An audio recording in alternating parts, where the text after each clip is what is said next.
போகிறான் அநியாயத்துக்கு விட மாட்டேன். நான் செத்தாலும் பரவாயில்ல சார், தூக்கி உள்ளே போகிறது போய் நீ போ சாமி. எங்களுக்கு சாப்பாடு இல்லாமல் இன்னும் 60 பேருக்கு சாப்பாடு இல்லாமல் நாங்கள் பட்டினியாக கிடச்சி சார் பட்டினியாக கிடச்சி வாங்குறாங்க. யாருக்கு வாக்கு செலுத்துனீங்க? யாருங்க? நீங்கள் யாருக்கு வாக்கு செலுத்து? இவருக்கு போடுங்க, நீதி நேர்மையாக கேட்பாரு. மகிழ்ச்சி மகிழ்ச்சி.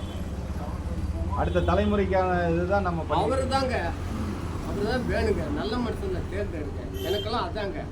நானும் இல்லை கத்துக்கு நாடா போட போகிறேன். இந்த ஊர் தெரு ஒரு பொம்பளைகளை பாரு பச்சை பச்சையாக கேட்பேன்.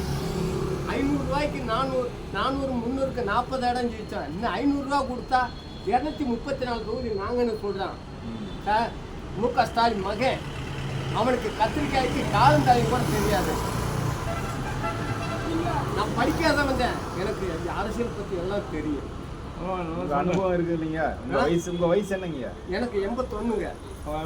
நான் இன்னும் பாடுபடுவேன், எனக்கு தைரியம் இருக்கு. நான் கையில் 1000 ரூபா சம்பாதிப்பேன், உழைக்கணும். இந்த அளவுக்கு நீங்க நாட்டு நடப்பு தெரிஞ்சு வச்சிருக்கிறது பெரிய விஷயங்க. தெரிஞ்சு வச்சிருக்கேன். இதுல அடிபட்டானுங்க, அடிபட்டு உதப்பட்டு வெட்டு குத்தலாம் வாங்கினவன் நானுங்க. இங்க பாருங்க தையல் போட்டு பாத்தீங்களா?